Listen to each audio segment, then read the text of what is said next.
Hello, everybody. Welcome to day 2 of the Empowered Principal Training. How are you guys today? I am going to give you guys a few minutes to log in, to be on. I hope you are ready. I'm going to review a little bit about day 1, and then we're going to dive into day 2. I'm going to hope to keep this to at the most 30 minutes. And then we're going to open it up to coaching. So if you're live on the call, you will have access to my brain, to my coaching expertise. I will coach you. I will help you talk about any situation you're dealing with right now. So, welcome to day 2 training. I'm going to just start with a couple of housekeeping, right? I want you to understand how the calls work, how we're going to access all that we're doing today. Okay, are you ready? Here we go. So, first of all, for those of you who don't know me, I like to introduce myself so your brain's like, who is this woman? What is she talking about? What is she doing? My name is Angela Kelly Robeck. I'm a certified life coach for school leaders. I help new school leaders navigate the job, not just the skill set and the knowledge about the job, but the emotional and mental demands, the emotional wear and tear that school leaders face on a daily basis. I was a teacher, I was an instructional coach, I was a principal, I was a district administrator. I've been in many roles and I understand the pain and suffering that is involved in education. There is a lot going on, and especially this year, there's more just overwhelm and frustration and exhaustion and people overworking and people feeling burned out and people not feeling capable and confident in where they are in school leadership, where they are as teachers, excuse me, teachers and educators. And I am going to give you all I can to help you feel as empowered as possible. So, just want to make sure, like, I feel like I'm hoping that you guys have immediate access to this call because I see that there aren't people signing in and I'm worried that hope the link is working for you guys. Anyway, I'm going to keep my eyes peeled open. If you're not able to get on for some reason and you're trying to get on live, I guess I don't know how you'd let me know. Email me or something. We'll get it figured out. So, with that said, a couple of housekeeping rules. Not rules, just tell you how the call is going to go. I'm going to teach for about 35 minutes, 30 to 40 minutes. Feel free to ask me any questions that you have, and I will definitely open it up to coaching for the rest of the call. This is really designed to help you navigate and see different perspectives and different ways of thinking and approaching your work that feels better to you. So be willing to jump in and get what you came for. I want you to make this investment of your time worth it. Decide that you're going to get the results that you want to achieve. That's why you are here. And a couple of tips to get the most from this training. I want you to capture your thoughts down onto paper. So you don't have to worry about what I'm saying. I want you to write down how you're interpreting what I'm saying. What is coming up for you as you hear these concepts, and what are you thinking and feeling about when you hear these ideas and how they might be applicable to your situation. You're going to want to give yourself time for coaching yourself. And what I mean by that is just give yourself some time to ponder and process what we're covering today so that you can notice what's coming up for you and that you can see what thoughts are creating your emotional responses, which are impacting the way you're showing up at work, the way you're feeling about work, the way that work feels like it's coming at you. All of this is just an interpretation based on your brain. And that's what we're here to kind of unveil, so that I want you to take these concepts and give yourself some quiet thinking time to process them. I want you to intentionally decide that you have everything you need to be as a school leader. Who you are, exactly who you are right now, is enough. Whether you're an aspiring leader, you have everything you need to become a school leader. If you're a brand new leader, or you're in year 2 or 3 and you're feeling a lack of confidence, or you're feeling like, I don't know if I can keep up this pace. We had last year with COVID, and now we've got this year with, remote learning and all the crazy things. You have everything you need right now to be a school leader. Empowered leadership is non-negotiable. You will gain empowerment if you believe it's possible. So ask yourself, how is this material applicable? Even if somebody else is getting coached, even if I'm talking about a topic that's not relevant to your school, or it doesn't seem like it's not relevant to your school, I want you to ask yourself, how is this applicable? How is this relevant? What can I take away from today's hour together? And then finally, let's make this fun. School leadership doesn't have to be serious all the time, you guys. It can be really, really fun. So we're going to laugh at ourselves. We're going to enjoy the craziness of it all. We're going to embrace it. All right, let's dive in. Last week, I talked about yesterday, my goodness, how time flies. Yesterday, I talked about the first step of feeling more empowered. And that first step is alignment. We don't stop to take the time to really determine and articulate what our values are as a school leader. And then we don't use those values to align ourselves. And by alignment, I mean what we're thinking about, how we're feeling on a regular basis, and the actions we're deciding to take, how we're showing up energetically as a school leader. So the first step in empowered leadership is truly slowing down and taking time to align yourself to those values. So the 3 questions that I posed yesterday in the first training was, where are you now as a school leader? Like, what is your current circumstance? What are you thinking and feeling about the current circumstance? What actions are you taking on a regular basis? What are your top 3 feelings? Are you feeling like confident and calm and centered, or are you feeling overwhelmed and doubt and confusion and scared, afraid, uncertain? What are you feeling on a regular basis? Where are you at now? And then the second question is, where do you want to be? Where do you, like, what is your aspiration? What are your goals? What is your desire from where you're at now? What do you have now that's working, and what do you want to include that's different? What do you want to change? And what will happen is you're a new leader right now, and so you're feeling kind of clumsy and uncertain, and you don't know, you're new. And then you have this image of who you want to become, what kind of leader you want to be, what kind of legacy you want to leave, what kind of impact you want to have, what kind of career you want to establish for yourself, what kind of work-life balance you want, what kind of personal life, right? Where you want to be, all of those things, that's your vision, your dream come true, the desired person that you want to become. And then from where you are to where you want to be is a gap. And your value, determining and articulating your values and understanding them and knowing yourself to that level, is how you bridge that gap. So you need to start with step 1. So if you haven't watched day 1 of the training, I invite you to make sure you go and watch that video to get into detail as to why you need to know where you're at, where you want to be, and what you value as a leader, so that you can align yourself to those values and you can take action from a place of feeling certain about the values and the actions that are aligned to them. Now, I want to talk to you about your assets. So, when I'm talking about your values, you're going to come up with a list of what you think, your belief systems, basically what you believe to be true about leadership, what you believe to be true about yourself, what you think is important for kids, what you think is important for teachers, what you think is important for yourself, what you think is important for education at large, but also like what you think about your family and your friends and life, like the big picture of life and what you want to accomplish in that lifetime.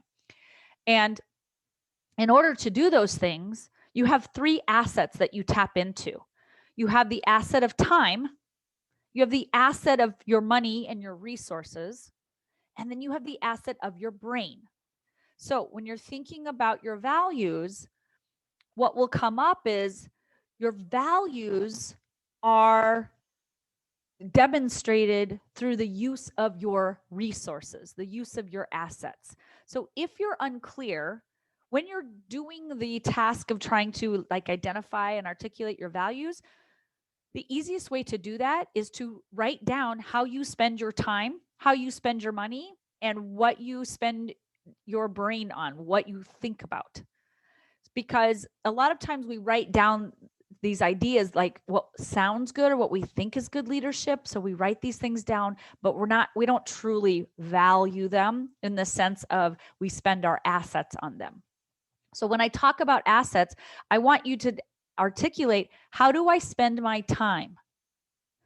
How do I spend my money and my resources? You can do that for your school, like your school budget, your school spending plan, or your personal plan. Like, how are you spending your resources? And then finally, how are you investing in your brain?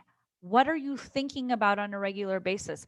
What are you doing with your time and your money to learn, to grow, to evolve, to contribute, to create legacy, impact, and influence? What are you doing with your mind?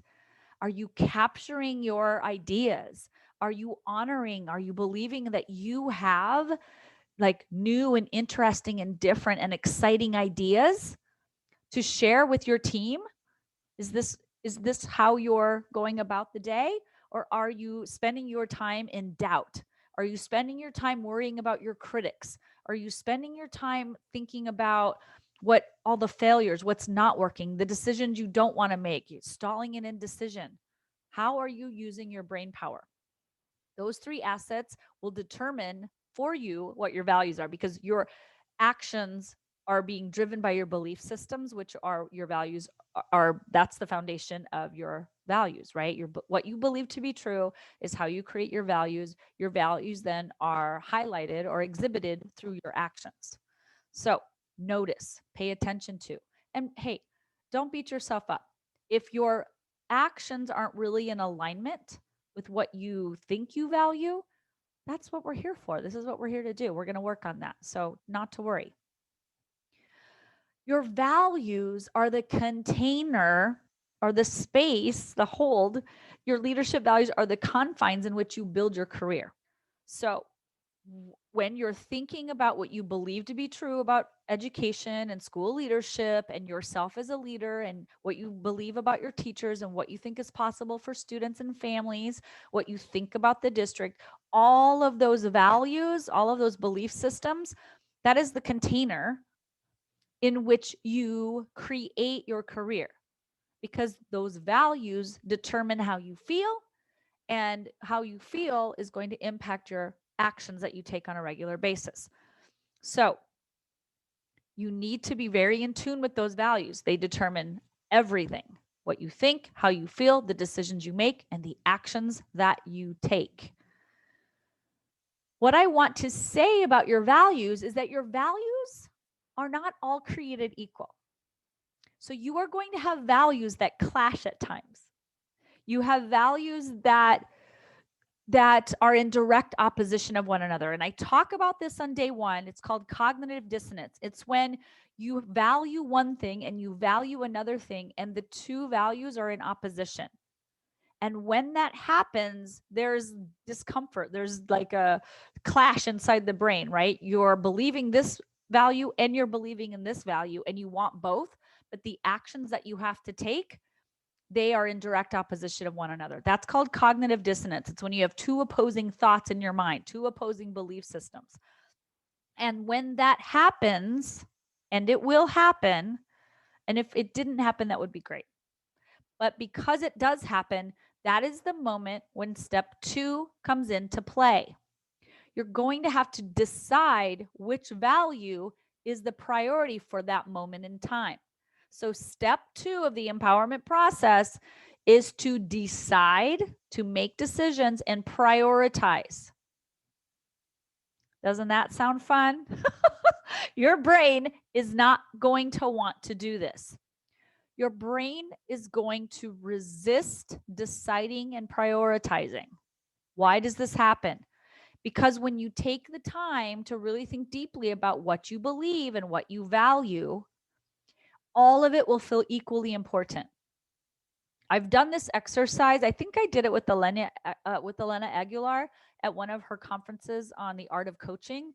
She had us fill out it was a piece of paper with, I don't know, maybe like 50 different values. And we had to circle 20 of them. And then she said, okay, cross out 10. You can only have 10. So we had to decide, and our brain was resistant. And then we had 10 values, and we had to get them down to 5. And then we had to cross out and get them down to 3 top priorities.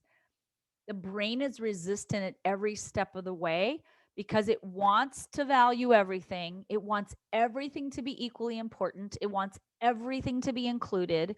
And it doesn't want to have to make the decision, because making the decision feels like very all or none. It feels like if you say yes to this, you have to say no to that. There's some truth in that, but I'm going to show you how you balance that out.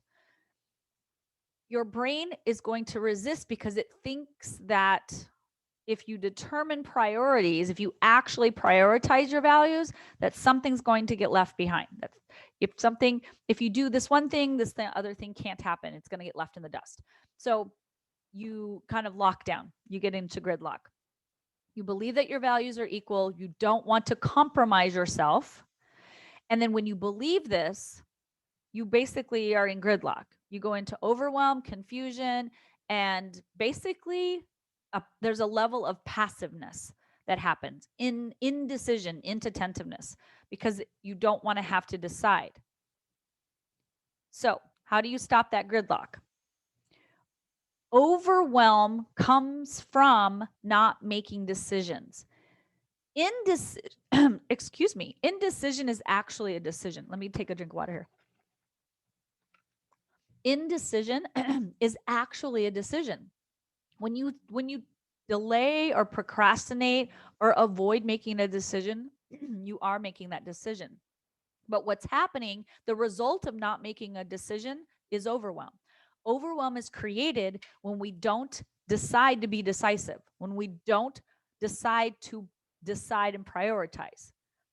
And the less decisions you make, the more often you put off decisions, or that you abdicate decisions, which just means you hand them to somebody else, or you have somebody else tell you what to decide for yourself instead of owning your decisions.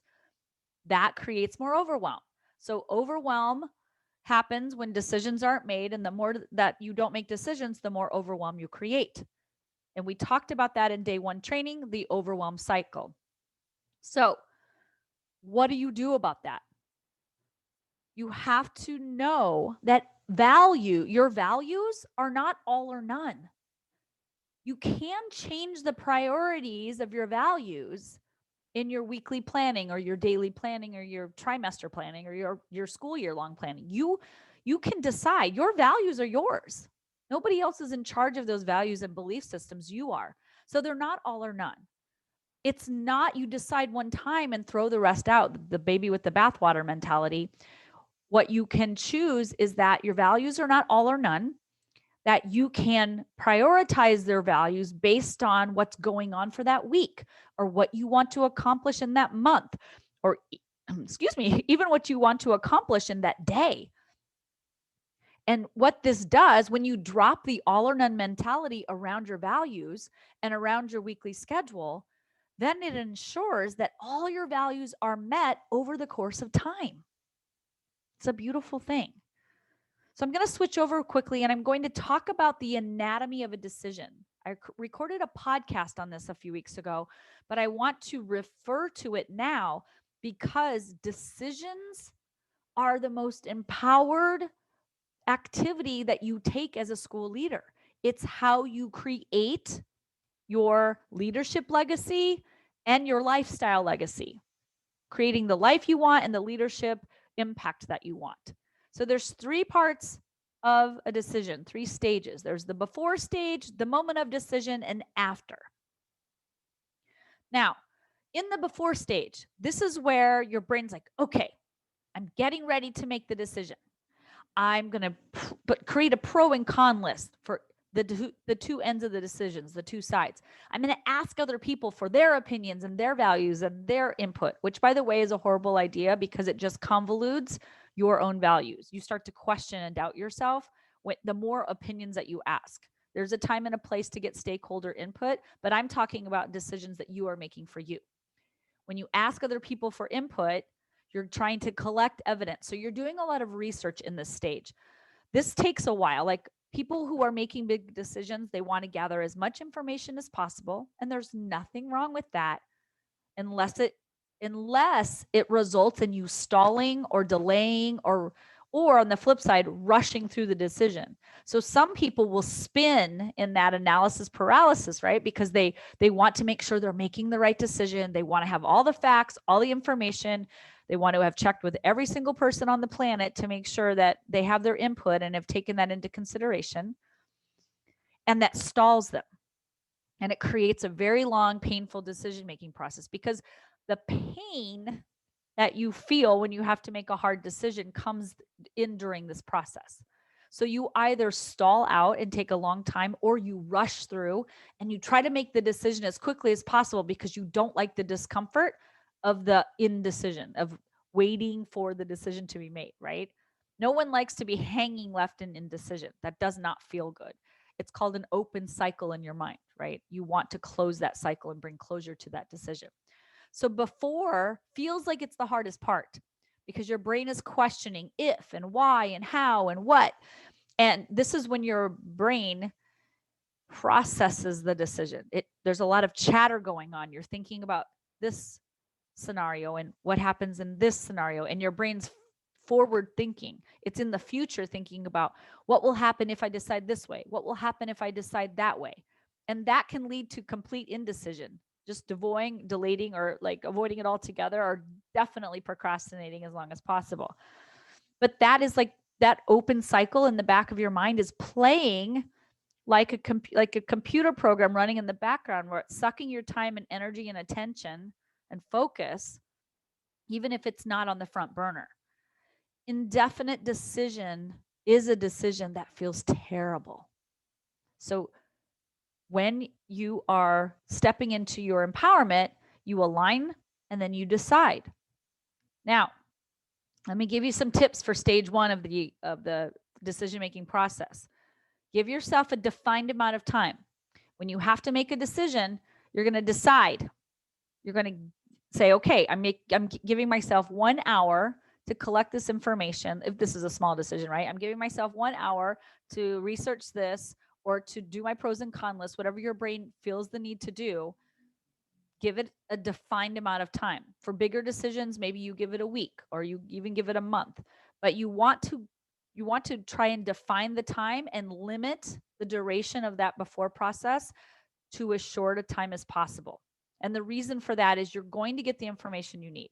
And you could go on and never make a decision. So give yourself a defined amount of time, and then ask yourself, what decision do you want to make?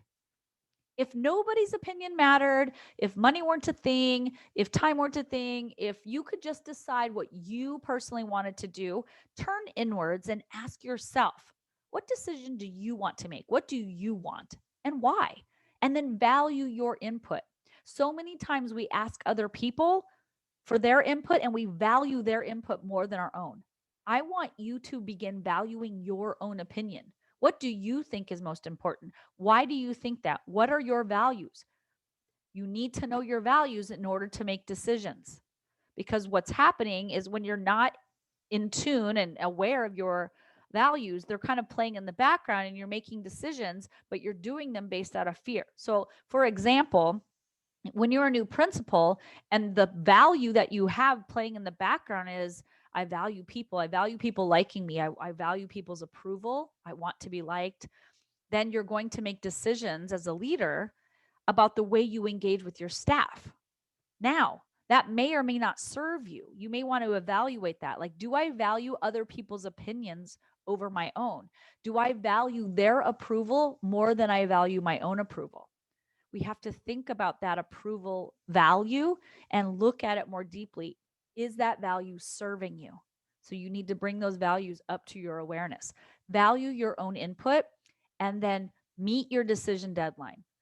It's like a time test. You only have so long to come up with the answers and complete the test. When the time is up, pencils down, end of story, done.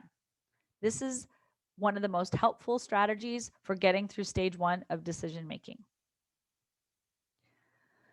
Stage 2 is the moment of decision. This is a very quick stage. It happens in a moment. It happens instantaneously. It's the moment at which you have the information, you're at your deadline, you don't take any more time or information or input in. You're at the moment of decision. And the goal is to feel very aligned in this moment. This moment feels good. The beginning feels like research and struggle, and you might be excited and interested in that process, but it will come to a point where it's starting to drag on. The moment of decision feels amazing when it's aligned. For example, I think I used in the podcast, I used the example of, okay, let's just say that you're buying a new car. Like, you do all the research and whatnot, and then the moment of decision, it's like, yeah, this is the right car for me.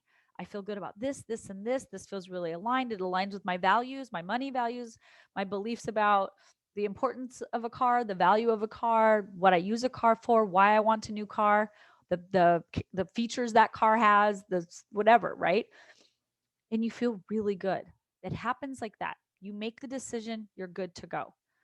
Do you waver sometimes on decisions? Yes and no. That's still in the before stage. But the moment of decision is the actual moment that you clearly make the call. So, tips for stage 2: do not buy into the excuse that you need more time to think about it. That is just your brain's way of saying, I'm trying to avoid pain and seek pleasure and make things as easy as possible. And this decision making process feels a little uncomfortable. So, I think I need more time. Your brain thinks that at some point in the future, making the decision will feel better, that it will be easier, that you'll just know. That's all just an excuse to not have to decide. So don't buy into that. Successful people make empowered decisions quickly and then they commit to them. Successful people value their own opinion of their decision over what they value other people's opinion, right? So successful people, they value their opinion more than the opinions of others. Less successful people, they take a lot of time to make decisions. They change their mind often. They question and doubt themselves. They worry about what other people are thinking about their decision or saying about their decision, and they waver a lot. That stalls you in inaction. It makes you less impactful, less influential, and you'll leave less of a legacy. Now, the third stage, you make the decision, and then the third stage is what comes after. So, celebrate, acknowledge that the decision has been made, and celebrate. Feel what it feels like to have made an empowered decision. Feel that empowerment of making a decision on your own. Now, I want you to look forward. So the moment happens, what's going to happen is you're going to go back and you're going to start, what if this, what if that, what happens here, what if people don't like it, what will I do? Do not look back, only look forward. There's no second guessing at this point.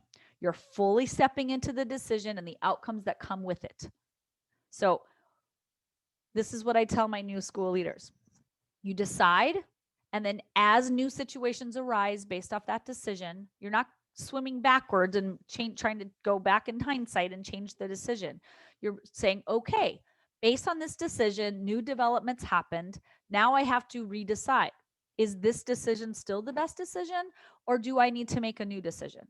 And whatever outcomes happen based on your decision, you're going to own those outcomes, and then you're going to either align to the original decision or you're going to make a new decision. But you're not going backwards. There is a difference. So tips for stage 3: like your reason behind the decision. You have to like why you decided what you decided, or you're not going to feel good. This means aligning to your values. When you like your values and you make decisions aligned to those values, you're going to like the reason behind your decision. So for example, if I used a couple of examples in the first training, day 1 training. So if you value being on top of everything at work, and your decision for the week is, I'm going to work extra hours this week because I've got my site plan is due on Friday, and I really want to be prepared, be on top of everything, and have this done and make it the best quality product I can make it. I'm going to prioritize that value, right? I'm going to make that the value of the week, which means I might not be at work I might not be getting to go home as early, or I might have to work longer, or I might not get to the gym or something personal that week. But I'm okay with that because this week my priority is being on top of everything at work. I like that reason. It feels good to me. I'm okay with giving up some of my other values this week in order to get this done. You can perfectly like that reason. The same is true with, I think about, like, so many principals say, like, I want open door policy. I love the idea of my teachers feeling I'm relatable and that I'm available and that I'm accessible at any time. But then they're also frustrated that they can't get work done. And they're like, oh, I'm constantly interrupted. I never have a block of time. Or they don't even think to have a block of time or to create a block of time to get their site plan done. So then they feel like they have to work all night and all weekend to get the plan done, versus saying, you know what, I really value relationships, but this week, my priority is to get my work done during my workday. So what I'm going to do is block off an hour a day for the next 5 days and not have open door policy during these 5 blocks of time, and I'm going to get the site plan done within those 5 hours. I'm going to commit to that. I still love my people. It's not that you don't value relationships or an open door policy, but for this week, you're going to decide no open door. I need to get this done. So that's an example of liking your reason behind the decision. Celebrate the decision. It reinforces being empowered in your decision making. So celebrate it, acknowledge it. It feels amazing to own your decisions and to align to them and to like your decisions. So celebrate. Then focus in staying forward motion. Seek out positive evidence for your decision. So what I mean by that is, once you make that decision, I want you to list all of the reasons why that decision was the best decision you've ever made. And then I want you to look for ways that that's true. Find ways that that decision is the best decision you've ever made. Even when you have to change the decision because more information came in, it was the best decision at the time. And then you can move forward going, oh, I have more information.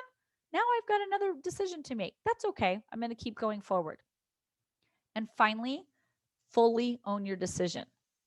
Every time or any time that you ever blame or deflect or feel like you're the victim of, when you think that something outside of you is the reason for that decision or somebody else made you make that decision, when you blame and abdicate responsibility for the decision, that disempowers you. Never is a good thing. I want you to know that there is no right or wrong decision. There's no right or wrong decision. There's just a decision, and then you move forward, which is why you must ground yourself in your values, which is step one. Step one, ground yourself in your values, know yourself well enough, understand your values and your belief systems, prioritize them, and decide which one you're going to implement for the week. You have to stay grounded in your values because right or wrong is an opinion. There is no right or wrong except your own opinion. Other people are going to tell you you made a right or wrong decision. That's their opinion, but there is no right or wrong. There just is. So ground yourself in your values. And decisions will feel better when you're grounded, even the hard ones. So let me give you an example. I was coaching a client at the beginning of last school year, brand new principal. There was a situation with a student who had an IEP, and the child took some actions that another parent felt needed to be reprimanded. My client was concerned about finding the balance between what's appropriate and what's not appropriate for this child. And she was really struggling with what's the appropriate response from her end. So I had her not think about that child or that student and the situation. I just had her write down her values. What feels aligned for you? What feels appropriate to you? If you were a parent, what would you want on both sides? And then from that, she was able to clarify and prioritize her values so that she could make a decision that felt really good, even though the decision felt really hard. Even though the decision didn't seem like there was a clear-cut, easy answer, we made it clear-cut and easy by aligning her to her values. And then it became crystal clear as to what her next steps were. There is something I want to say that I've been saying. This is especially powerful for female and new leaders. No one else determines your decisions for you. not your boss, not your parents, not your teachers, not your students, and not even your family, your own family or your own partner or spouse. You are in control of your decisions. And if you want to feel empowerment, if you want to feel grounded, if you want to feel ownership, which also comes with the excitement and the exhilaration and the accomplishment of making successful decisions, you just have to own all of them and not abdicate that decision-making responsibility to other people.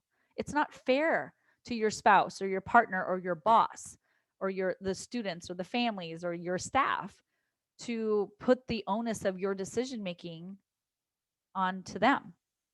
You have to take ownership of that.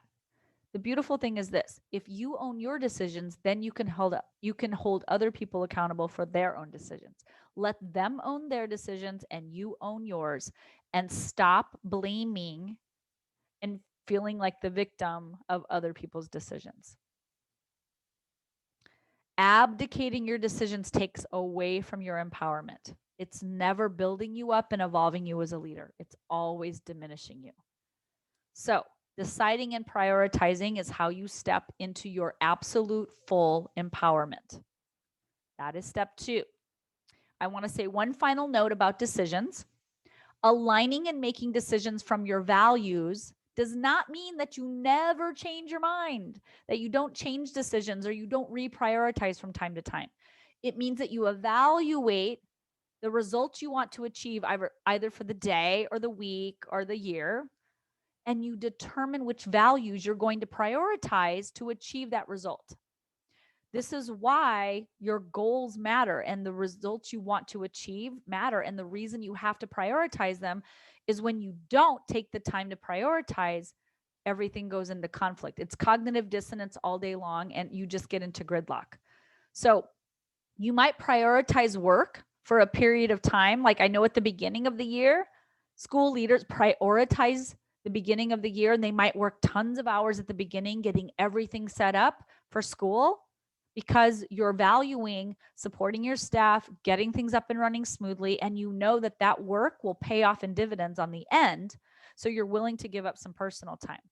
And then later on, you might decide to cut back on your hours and go home sooner, maybe sleep in a little bit more or get some exercise in, take care of yourself, and reprioritize your personal values and your personal relationships so you can create balance. And balance, I mean in the sense of there are times and places you prioritize work, times and places you prioritize your personal needs, and the big picture creates an overall sense of balance. And whatever you decide, it's all okay. There are no right or wrong decisions. Your opinion matters most, and you have permission to decide whatever you want. All right. In conclusion, step 1, align. Step 2, decide. It's as simple as that. All right. Time for coaching. I'm going to check the chat, and I'm going to see if anybody has signed up for coaching. If not, I will happily end this call, let you guys be on your way. The first debates are tonight, so you might want to be getting ready for that if you're going to watch that. If not, that's okay too.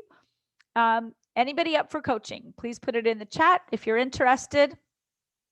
If not, I'll assume all is well and I'll let you be on your way. Okay?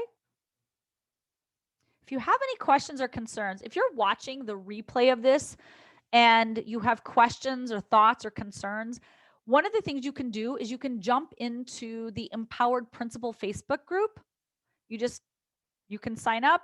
I'll approve you in, and you can ask your questions there. You can also email me directly at angelakellycoaching@gmail.com, or if you want a more personalized session, you can sign up for a consult. You can just go to my website, go to work with me, click on consult, and we can schedule a time to talk about your specific personal need. But I want you to know there are many ways in which you can reach out to me. You can join the Facebook group. You can email me personally. We can schedule a consult. I want you to feel better. I want you to know there are other solutions that are outside of the box. And I believe this really is truly the best part of it.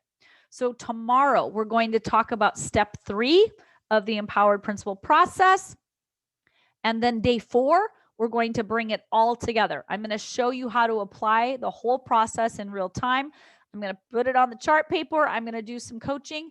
Really, day 4 is all about you and getting coached. So make sure you're on the call live for the next 2 days to get the most out of this program, to get the most out of the coaching, to really, truly step into your empowerment. Step 1, align. Step 2, decide. Tomorrow, step 3. Join us live then. I will talk to you tomorrow. Be sure to join Facebook group and ask your questions there. Talk to you guys tomorrow. Take care. Bye.